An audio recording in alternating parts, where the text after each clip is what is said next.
तो रात को राधा को सुलाने के बाद राधा को 1 बजे उठ गई और कंटिन्यूस रो रही थी।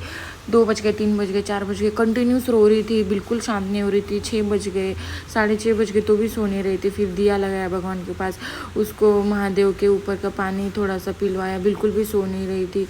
2 बज गए दोपहर के, उसका फीवर हो गया है 102, 103, सबके रो रो के हाल। इधर फिर सिर्फ उसको ब्लैंकेट में डाला है। उसका फ्रेंड भी आ गया था जल्दी से ऑटो लेके। फिर हम उसको लेके जाने के बाद उसका फीवर हो गया था 103। मेरे लाडू को किसी की नज़र लगी, जिसकी भी नज़र लगी है ना वो कभी अच्छे से, मतलब उनका कभी ये नहीं होगा कि वो नज़र लगा रही मेरे लाडू बीमार पड़ रही है। एक तो मेरे हस्बैंड अकेले सब मैनेज करने के लिए, उनको भाई भी नहीं है, पापा भी नहीं है, और मेरी सासू माँ अकेली मुझको, लाडू को और उसके पापा को हैंडल करती है।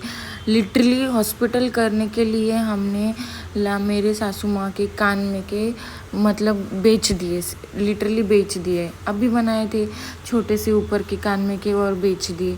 मेरा भी बहुत ज़्यादा, मैं पीरियड्स में हूँ, मुझे कुछ नहीं करने को जम रहा है।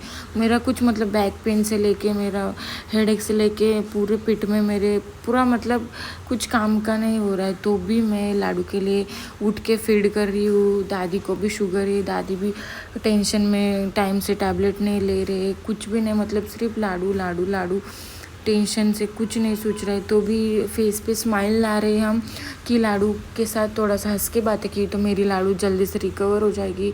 फीवर उसको एक्सट्रीम आ रहा था, नोज़ भी कंजेशन है, चेस्ट में उसको कफ है, और बिल्कुल भी मतलब कंटिन्यूस रोए जा रही थी, हैंडल नहीं हो रही थी लाडू।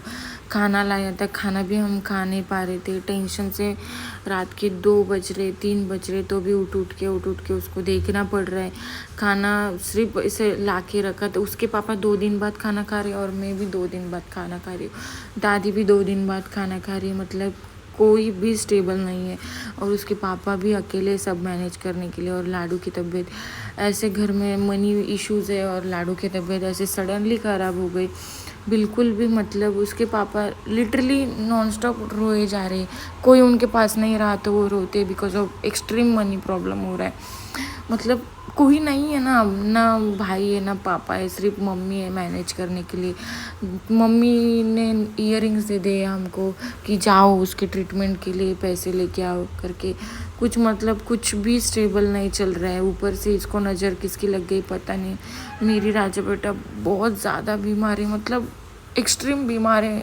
मैं वॉइस ओवर दे रही हूँ तो भी मुझे नहीं समझ रहा कि मैं क्या बोलूँ क्या नहीं। सुबह के 4 बज गए तो भी बाबू को सलाइन चालू है।